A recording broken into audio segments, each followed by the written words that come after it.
It's my nerd world, and welcome to it, Depeche Mode, the podcast. On this week's episode, the HBO show The Last of Us brings new life to Never Let Me Down Again. Could we be getting the new single any day now? Plus, we have your listener feedback. Thank you so much for checking out the podcast this week. Let's get to it.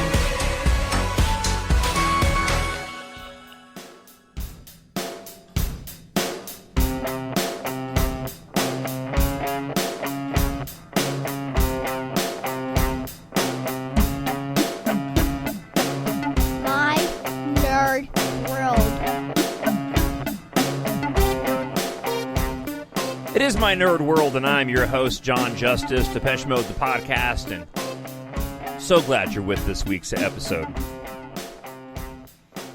Could we be getting a new single sometime in the next few days? I've been wondering that ever since all of the recent news has broke around Never Let Me Down Again being included in this HBO series, The Last of Us, and I'll give you my rationale for this as we dive into just how much hype has been built over the course of the past few days of the inclusion of Never Let Me Down Again from Music for the Masses in this show. Now, I haven't watched The Last of Us yet. I have it recorded.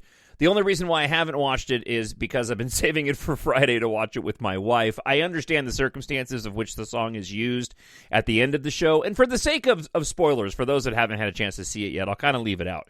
I'll leave out the rationale and the reason why the song is used in the episode, because my understanding is it's used in a very unique way, which I think is lending to the renewed interest in this particular song, or should I say interest in this song.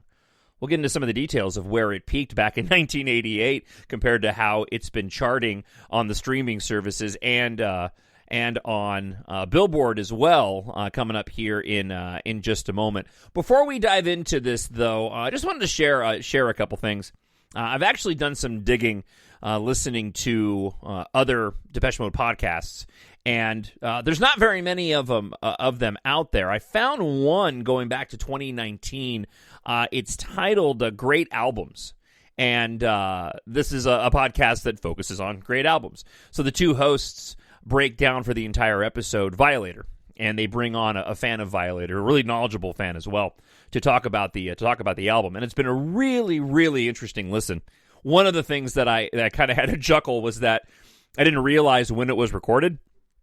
And as they were talking about Violator, they got into the 30th anniversary, which would have been back in 2020, right?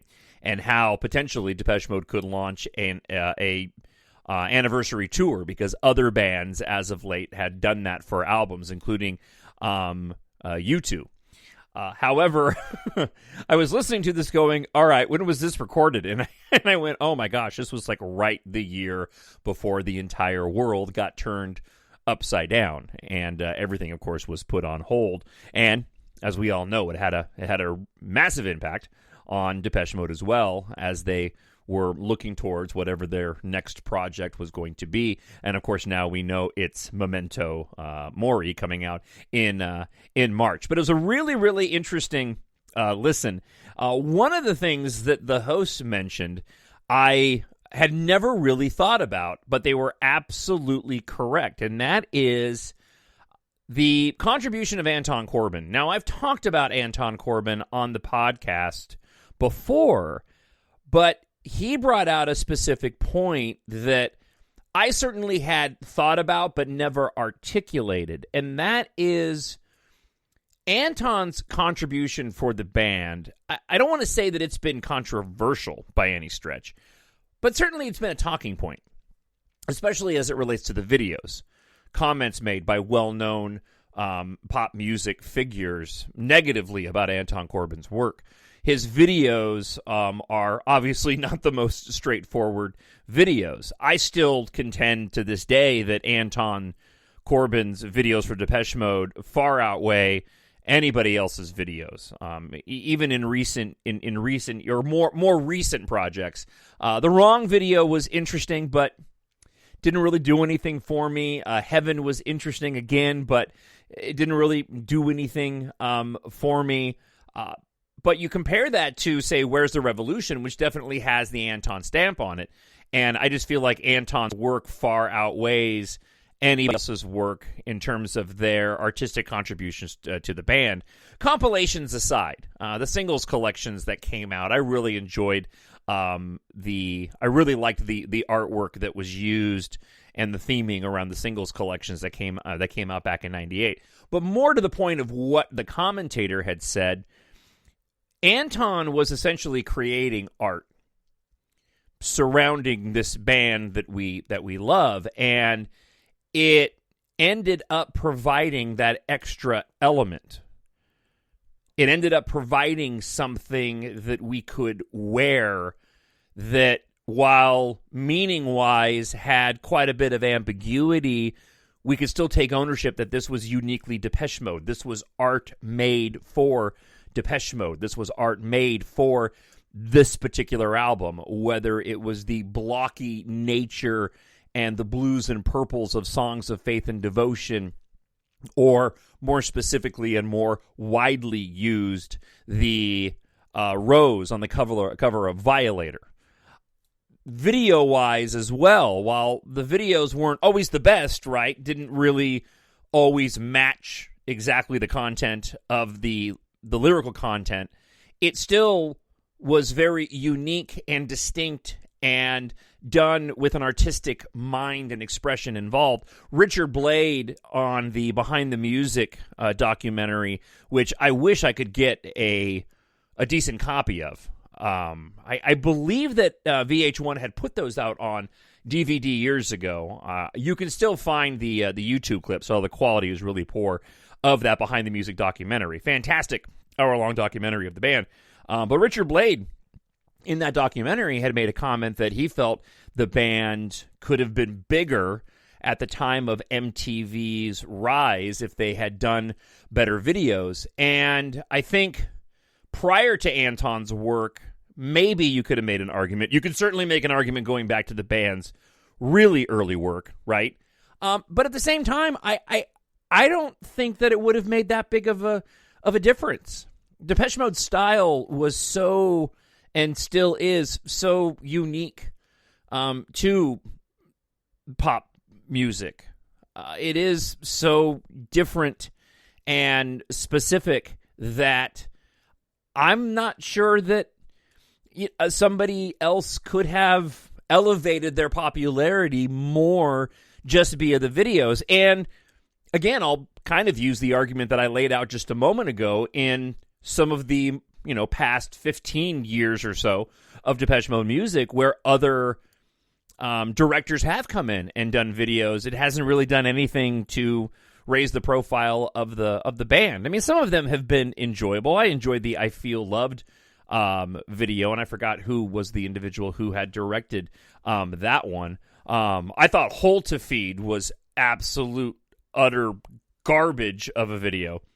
I think I've only watched that one once, and it was just so weird and out there and bizarre. I never went and watched it again. And truth be told, I'm not a really big fan of. I'm not the biggest fan of "Hold to Feed" as a song as it is. I think for me personally, it's one of the weakest tracks off of Sounds of the Universe. But getting back to the initial point that the commentator made, and that is just Anton's contribution to the band really did help us as fans wear our Depeche Mode fandom with a certain sense of pride, because it was so unique to the band. The whether it's the Policy of Truth cover or the bird people from Walking in My Shoes. I mean, the list goes on and on and on when you get down to the singles and what they created, and the feather character on the cover of Playing the Angel as well. It'll be interesting to see what the band ends up doing with Memento Mori.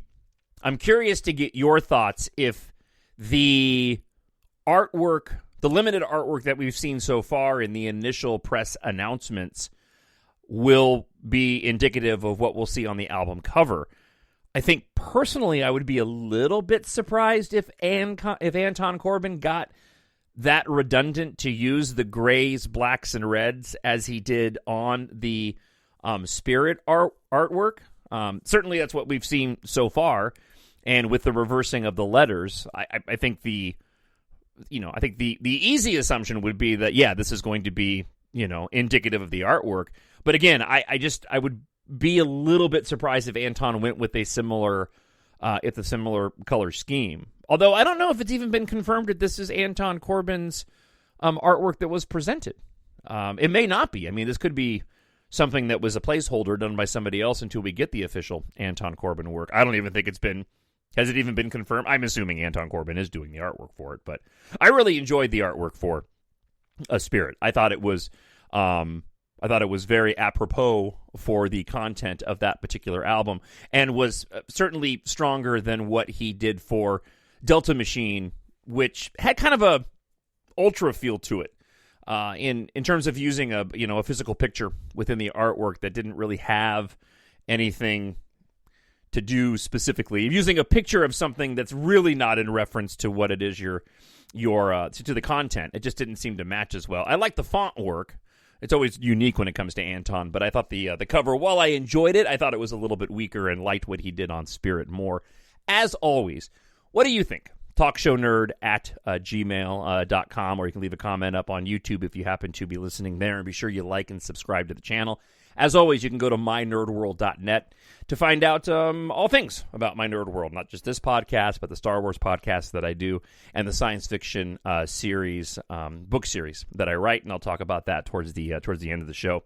I have to give a quick hat tip to Manuel, who emailed me, and I can't believe that I was doing this. When, over the course of the past several podcasts, since the announcement of the album title and the details from the Berlin press conference, I've been putting Memento Mori with an O instead of an E. And I think it's just because my brain got stuck on stupid. I think just mentally I was going Momento instead of Memento and thinking of moment. He emailed me overnight. He's like, "Hey, John, it's M-E, not M-O." And I was like, "Oh, yeah, you're right." So I went in and made all the proper changes to the podcast titles. And I've been tweeting using that, and I was wondering why I was doing the hashtag Memento Mori and it wasn't popping up. It's because I was spelling it wrong. I felt fairly dumb for doing that, so I figured I'd admit it on the podcast. All right, let's go ahead and dive into the big news this week. A lot of people saying that the inclusion of the song in the show could help elevate Depeche Mode, and specifically Never Let Me Down Again, to the same sort of heights that Kate Bush saw with Running Up That Hill from Stranger Things.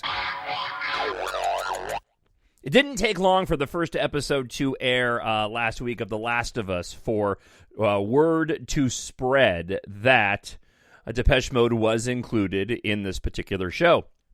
And I know for me, and I think for you as well, we get excited when we see Depeche Mode land in any sort of pop culture content.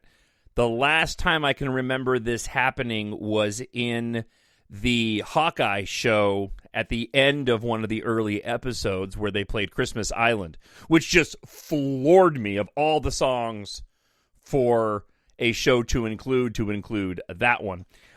Looking at Far Out magazine, and there were a bunch of articles on this, by the way, which kind of gets back to my point of potential expectation to hear the new single soon. There's a recent trend of music classics being revitalized by popular shows, as I just mentioned, such as Stranger Things, and The Last of Us has done the same for Depeche Mode. And again, in the story, they do mention exactly how the song was used. I'm going to leave that out. However, 80 songs in the episode, as it relates to Billboard, as I mentioned earlier, do play a prominent role. And that's part of the reason why the showrunner decided to end the first episode with Depeche Mode's Never Let Me Down Again. So, with that, I actually have a portion from the director of the show on the Last of Us podcast, talking about the inclusion of Never Let Me Down Again in the episode. So, spoiler alert here. If you don't want to know how it's used, I would skip ahead 2 minutes and 12 seconds to avoid that. Nevertheless, here's the director of the show on the Last of Us podcast talking about Depeche Mode. Right. There's a looking up to what this man is capable of that Ellie wants for herself. I want to pick on one last thing. And Neil, I know how much music means to you with this story specifically. So we end the episode on the Depeche Mode. Yeah, Never Let Me Down Again. Yeah, Never Let Me Down Again. There's a couple of different things throughout this series that people will see where music plays a part, and there's different versions of it. Obviously, we established there's a code of music, which is really cool. That, again, I love that Ellie picks up on the fact that this is what this means, and she kind of tricks Joel into thinking that. I love the juxtaposition of a song that's 80s and happy is signaling something, we're moving this thing horrible. Where did that song come from? There is a grand tradition of 80s music in The Last of Us and The Last of Us Part 2. Mm-hmm. And 80s means trouble. I love that line because one of the things that Neil has done so beautifully in the work at Naughty Dog that he does is hurt you for the things you love, and taking things that are bright and beautiful and cheery and optimistic and getting this dark undertone. And a lot of 80s music is chipper and fun, but Never Let Me Down Again, what I was looking for was an 80s song that felt, at least initially, like, oh, it's an up-tempo 80s song, but lyrically had a darkness to it. Yeah. And what it's about is I'm taking a ride with my best friend. Now, what he was singing about was drugs. Right. It was a song about addiction. Well, Ellie's about to take a ride with her best friend. And Joel is a dangerous man. And Joel is about to take a ride with his best friend. He doesn't know she's his best friend yet. And she's a dangerous little girl. And the whole point is, you're never going to let me down. Now, they are going to let each other down. And then they're not. And then they are, and then they're not. And that I thought was a really interesting way in. We are going to hear that song again. I won't tell you when or how, but it will be in a very different way and in a very different context. If I were in charge of the Memento Mori promotion or a part of the Depeche Mode promotional team, I would be scrambling to get the first single, whatever it is that we as fans are supposed to hear from the album, out as soon as possible to capitalize on the hype surrounding Never Let Me Down Again right now. I think there's a good possibility that could happen. I think it would be a mistake not to. I mean, we're closing in on most likely the time frame of when the song is supposed to be released. I think a lot of people are speculating sometime in early February, so you're looking at a couple of weeks anyhow. Move it up. I'm assuming the album must be done by now. They were talking about mixing it going back to October. They were in the final stages. The single has to be complete, and decision must have been made by now. So why not take advantage of the hype surrounding Depeche Mode at the moment and get the single out there? Going back to when it was originally released from Music for the Masses, it peaked at number 63 in February of 88. The streaming numbers over the course of the past week have been doubling and tripling on an almost daily basis. On Shazam, it's been kind of bouncing from number 1 to number 4 specifically. Spotify saw a 520% increase. The official account, they're obviously aware of this, added the Never Let Me Down Again Anton Corbijn video to the top of the playlist and added heard on episode 1 of The Last of Us to the description of the video in and of itself. So they're clearly aware, and at least in that sense on YouTube, trying to take advantage of the hype. But at this point in time, put the single out there. Let people know that there's new music coming out. Now, we may be at a point in the band's career where it may not make that big of a difference if they were to go and do that. But listening to the podcast that I mentioned a moment ago, I found another podcast going back, I think it was like 2020, of a couple where they were sharing their favorite Depeche Mode records. They were talking about their Depeche Mode fandom. And one of them admitted that they didn't buy any records after Violator. And this happens with a lot of fans of bands. You hit a certain moment in your life and you kind of fall off from being as into that band as you used to be. For me personally, Nine Inch Nails was one of those bands. I was probably second to Depeche Mode at the time being in the late 80s and early 90s, more specifically as it relates to Nine Inch Nails. Nine Inch Nails was second to my fandom of Depeche Mode.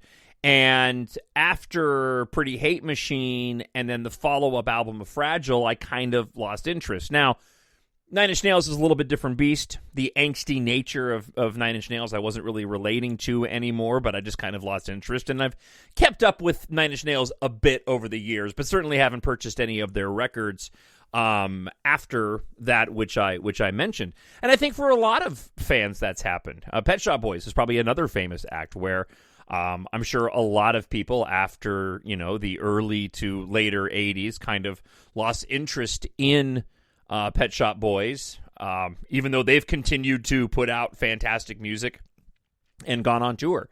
So this could be a great opportunity for older, past Depeche Mode fans who lost interest after, say, Violator, maybe they were turned off by Songs of Faith and Devotion, to rediscover the albums that were released after that. So we'll see. I expect that within the next week or so, we'll get something in terms of either news or the potential of a single release now that Depeche Mode is currently dominating a lot of the conversation within pop culture.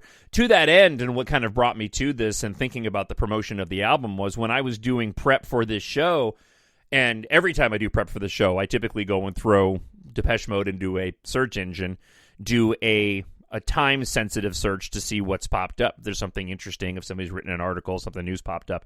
And there were countless articles. I've never seen so many articles within a week of Depeche Mode in the time that I've been doing this show, all based around that HBO The Last of Us episode. To that, I found this, and I wanted to share it with you on the show this week. It comes from Music Radar. For those of you who haven't followed a lot of the documentaries on the various albums that they've released or special editions and box sets, the history of Never Let Me Down Again, and specifically on the remastered release of Music for the Masses, they do get into the creation of that song. I did find an interesting article, and I wanted to share with you some details from it, from Music Radar, the story of Depeche Mode's Never Let Me Down Again. You couldn't script it. Essex bands spend years gradually raising, evolving, and refining a pioneering sound, album after album, tour after tour, all with minimal compromise. Then truly break through in America with an album and a tour under the tongue-in-cheek title Music for the Masses. Martin Gore had seen a record in a store that said Music for the Millions. He thought it was funny, so he decided to present the band with the album title of Music for the Masses. Of course, Depeche Mode's story is much more nuanced and frequently as tragic as it is glorious, but perhaps no song in their catalog defines this mixture of darkness and light as Never Let Me Down Again. The centerpiece of Music for the Masses and a key part of set lists, since it showcases a band who perfected the art of bridging electronic and rock worlds with masterful popcraft, and therein lies the true essence of classic mode. It's as much about the sonics as it is the songwriting. Step forward, Alan Wilder and Martin Gore. Wilder's addition to the group's ranks after he replied to a Melody Maker advert in 1981 looking for a Cynthian to replace the departing Vince Clarke proved to be a master stroke. Though he was part-time at first, Wilder was a virtuoso with keys. But as an engineer, as a musician, willing and able to do the unglamorous screwdriver work in various studios around Europe that made Depeche Mode a stadium-conquering band and influenced musical mavericks like Trent Reznor. Never Let Me Down Again brings Depeche Mode's late 80s gifts together in dramatic form.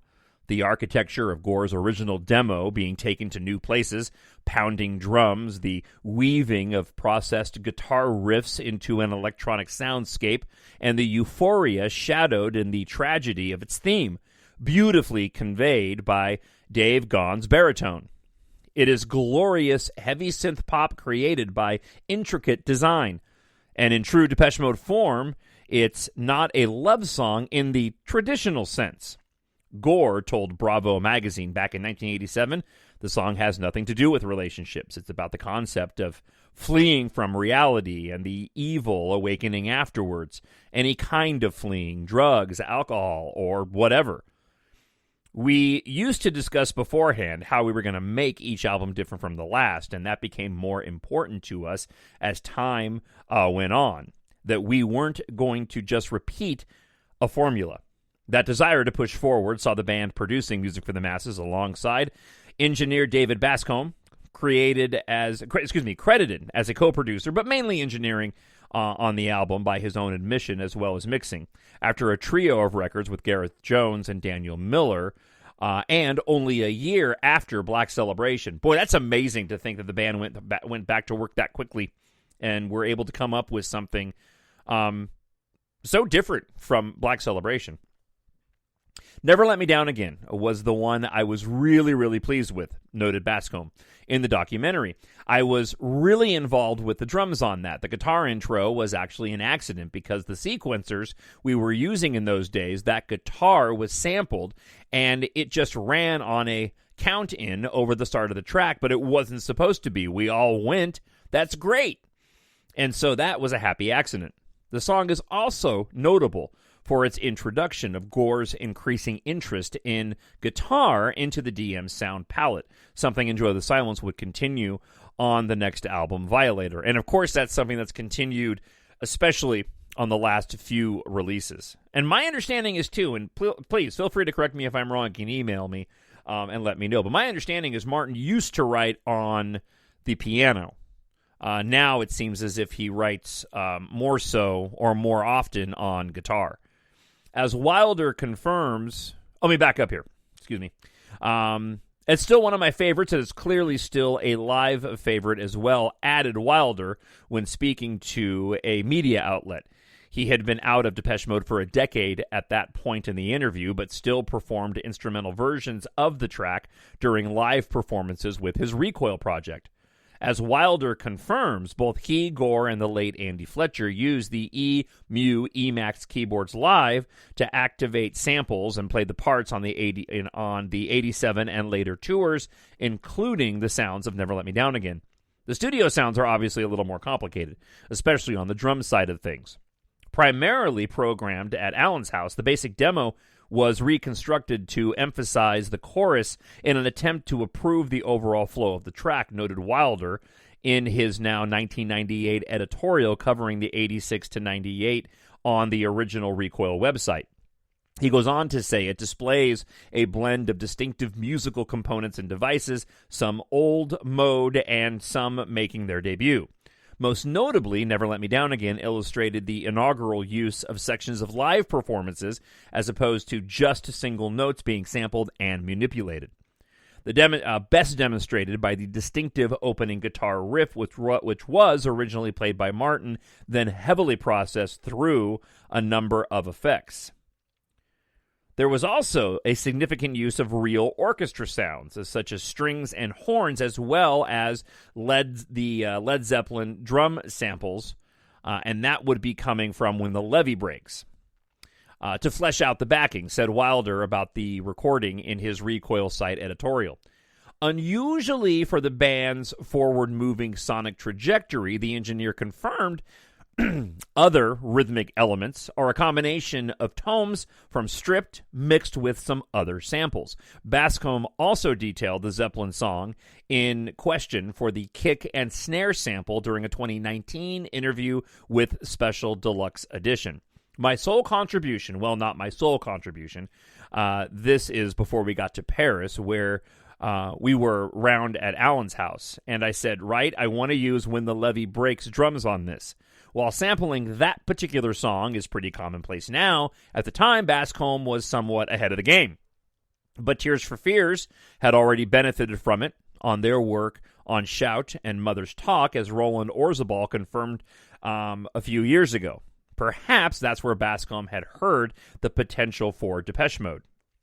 The band's status as a huge live act was cemented and documented with the 101 album that followed the Music for the Masses tour and Never Let Me Down Again, proving a highlight for crowd participation that continues to this day.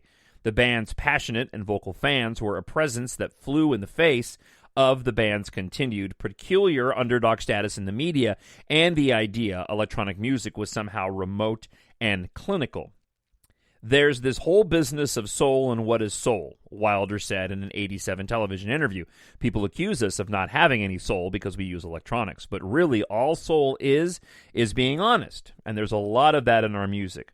All we try to do in the music is enhance those words. I've mentioned this before on the show, but Music for the Masses was the first Depeche Mode album that I purchased the day of release. So I found the band through hearing Shake the Disease on K-Rock Radio in Los Angeles, had gone to the record store to purchase my first Depeche Mode album, was attempting to go and buy that particular song, and I don't know what had happened. I don't know if I couldn't find Shake the Disease. It was obviously on the Catching Up With compilation. So I just ended up purchasing whatever their latest album was, and that's when I got Black Celebration. And for me, I know for you, when we first discovered Depeche Mode, I think for most everybody, it ends up being this life-changing experience. And I think, in large part, when I see young people today finding Depeche Mode, it's kind of the same way. But I found Black Celebration and was just, it changed my life. Was a fan from that moment forward. Immediately went out and grabbed every bit of Depeche Mode music I could possibly get my hands on, and then waited patiently for the release after it was announced of Music for the Masses. I remember going to the store. I remember where the store was in Monrovia, California. I can still see the store front. I can still remember walking in, grabbing the cassette, taking it home, going into my bedroom. My parents had been divorced. I'm living in the master bedroom of the house, taking out the liner notes from inside the cassette case, putting it on the stereo, and listening to the album over and over while I memorized the lyrics. And it was just, one of the most incredible experiences at a young age. And while I couldn't tell you anything else that happened that year or the year before or the year after, I remember that moment. There was another moment that comes to mind, and I could probably fill up another hour's worth of the podcast talking about Depeche Mode moments, and I'd love to hear yours. TalkShowNerd@gmail.com. We'll get to listener feedback here in just a moment. I don't remember the circumstances of how this happened. My recollection is that hearing new music was reserved to K-Rock Radio 106.7 in Los Angeles, debuting a particular song, and of course had a huge had a huge impact on presenting Depeche Mode to the masses in Southern California and making them a huge band in Southern California. But for whatever reason, I heard the acoustic version of Personal Jesus before I heard the single fully produced version. In my memory, I think K-Rock had played it beforehand, but they had played that version. Like, they had been given that first. Like, that was the introduction that Depeche Mode wanted to give before they gave us the single. And I remember hearing this and going, well, this is interesting. It's acoustic. It's, slower.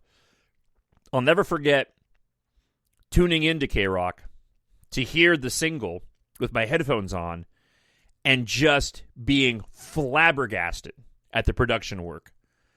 Having only heard the acoustic version of the song, and then to hear this full, throbbing, driving Personal Jesus the soundscape bouncing between both ears, and just lying there in my bed again, this time in Santa Ana, California, listening to this track, going, "Oh my gosh, what in the world? This is incredible." Never ever forget that. TalkShowNerd@gmail.com. All right, I got a couple of listener feedbacks I want to share with you. First one comes from Stephanie in Germany, wishing me a wonderful Christmas, and I did. Been a good start to this year. So happy to put 2022 behind me. I had asked on last week's episode if you've been listening to any remixes, and Stephanie was kind enough to share a remix from the snippet of Ghosts Again. This one was the Media Look remix, and this is probably the one that's been going around the most on YouTube, and it's okay. You know, I talked about my view on remixes, especially remixes that are made specifically from samples of the band, and, you know, anything to hold us over, right? I personally prefer just to go and listen to the sampled version that I played at the start of the show. She went on to say that, nevertheless, I'm dying to hear the final album. I read that there are fans who don't want to hear the album before the concert. I really couldn't. I'm so curious. I've never heard that. To me, I wouldn't want that, simply because you would only be hearing a handful of the songs. I mean, look, if you go back to, say, the Violator era or Songs of Faith and Devotion, where they played a vast majority of the album in concert, they don't really do that anymore. So I just would much rather know ahead of time, be familiar with the songs going into listen to the new album before going to the concert. I can't even imagine not doing that. As she says in her email, and besides, you won't be able to avoid hearing the single when it's released unless you banish all technology. Many greetings, Stephanie from Germany. So thank you, Stephanie. I appreciate that. Here, Jan writes, and pushing back a little bit on Stephanie from last week's episode. So I listen to your Depeche Mode podcast regularly. Thank you. In the last episode, I was a bit shocked by Stephanie's words that most of the covers were blasphemy to her, talking about the covers. I deeply disagree. Of course, I like the original versions of the songs, but I like some remixes. Many cover versions spark a new emotion in DM songs. A perfect example for me is Jazz Hole's Enjoy the Silence cover. I quite like the Lacuna Coil cover of Enjoy the Silence, to be honest. I had that one. That one kind of pops up on rotation in my iPod. Which uses female vocals and an R&B original in a totally organic way. Likewise, Suzanne Sunford's voice works very well with the Royce Cop version of Ice Machine. The Johnny Cash cover that Stephanie mentions is unexciting to me personally. Apart from Johnny Cash's specific vocal performance, it is musically almost identical to the original acoustic version by DM. On the other hand, Massive Inc. did an excellent country cover of People Are People, as did Mobster, a fun ska version of Master and Servant. Similarly, heavy metal covers, most notably Moonspell, Ghost and the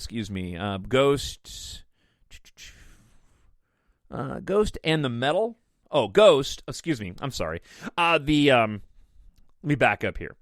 Similarly, heavy metal covers, notably Moonspell, Ghost, and metal all-star band organized by Libra, fully capture the beauty of Martin's melody, but they successfully apply a heavy metal aesthetic that fits these songs perfectly. Similarly, the magic atmosphere of Sun and the Rainfall in Fireside's cover is perfectly preserved, but the rock arrangement has taken it to a whole different brilliant level. Another great cover is the Samba version of It's Called a Heart by Didascalis. I didn't really like the song in the 80s, but it was this version, when I discovered it, surprisingly danceable for me. Some good covers reminded me of how beautiful songs Martin wrote that are almost forgotten. Scum, Poison Heart, Slow, Goodnight Lovers. Furthermore, there are cover versions that only use the lyrics of a DM song, and for example, Ida Redding's Just Can't Get Enough makes a surprising contrast to the original version. Equally remarkable is the cheerful half cover of Enjoy the Silence by Nada Surf. I started collecting DM covers, clearly, on a Spotify a few years ago, and now, as a lifelong DM fan, it makes me happy to see many of the great musicians that have been inspired by DM's music and how much creativity they put into those covers. And Jan was kind enough to send me a link to the Spotify playlist for these. I tuned the order of the songs too, so I recommend not using shuffle if you have the time to listen to a whopping 5 hours of fascinating music. Yeah, you had Perfect Circle did a weird cover of People Are People. I know that Finger 11 did Walking in My Shoes that I enjoyed quite a bit. But again, and it's all subjective, as I've always said on the show. I just always preferred to, if I'm going to listen to a Depeche Mode song, I unless it pops up on a playlist like I mentioned with regard to Lacuna Coil, I would just end up going to the original. But that's awesome, though. I had never heard of a vast majority of those bands listed there. Ghost and Nada Surf excluded, but definitely will be checking out the playlist that she shared. So thank you so much for spending some time on the podcast. It went way longer than I had expected this week for having little information apart from the resurgence of Never Let Me Down Again, which I just think is awesome, right? As I mentioned before, anytime Depeche Mode ends up getting renewed interest, it makes me happy, and I hope I'm right, and we end up getting whatever the single is going to be. I think the assumption is it's going to be Ghosts again, but, you know, with Depeche Mode, you never know. I know that lately, as I've been listening to a lot of Depeche Mode, just because of my own excitement for hearing Memento Mori, with an E, not an O, songs that I did not like before, and I've even mentioned on the show, I suddenly love now. Heaven, specifically, from Delta Machine. When that came out, I remembered I was actually somewhat disappointed with that single, and it did virtually nothing for me. And for some reason, that song has absolutely struck a chord with me. Same thing rings true for The Worst Crime from Spirit. Did not like that song, and now I absolutely love that song. It's the power of Depeche Mode. If you love Depeche Mode, and you do, because you listen to this podcast, but you also read science fiction, I hope you'll treat yourself, a friend, or a family member with science fiction set in a future where air and space flight culture has replaced car culture. My EMBARK science fiction series is inspired in part by Depeche Mode. Life in the so-called space age, the world we live in, and life in general. Depeche Mode plays a large part in the underlying themes of the story, and the main character himself is a huge Depeche Mode fan at a time when the music of the 80s through the 2000s is nostalgic and popular among the characters of the story. The stories feature references to Depeche Mode, both direct and indirect, while telling an exciting science fiction space opera saga. Keitha's father died 1 year ago. Yesterday, he gave her the key to saving humanity. She just doesn't know it yet. That's your entry point to EMBARK Book 1. The stars are within reach as rival mega corporations, D Corp and Enercon, have made interstellar travel possible and spaceflight available to the masses. But when an industrial accident inside D Corp sets off an apocalyptic chain of events, all of Earth is at risk. Meanwhile, Keitha Morrow receives a cryptic message from her late aerospace engineer father, leading her and fellow pilot Taft Guardia to a shocking discovery. But excitement turns to fear as the global evacuation begins, and Keitha realizes the significance of what they found.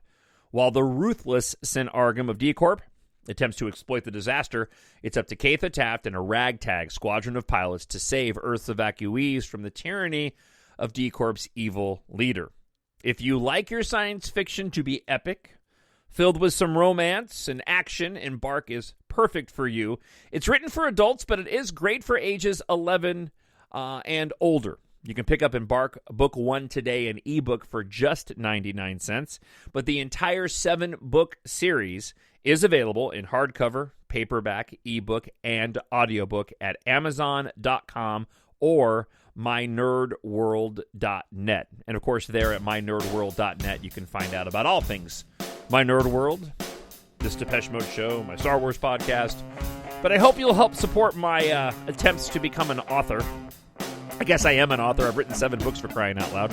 Thank you so much for checking out the show this week. I look forward to hearing from you, and hopefully we hear some new Depeche Mode really soon. I'll have my thoughts on The Last of Us and the use of Never Let Me Down Again on next week's episode, as I'm going to be watching the show tonight.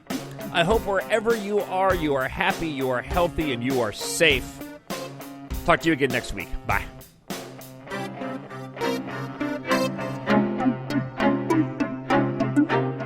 My Nerd World.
My Nerd World.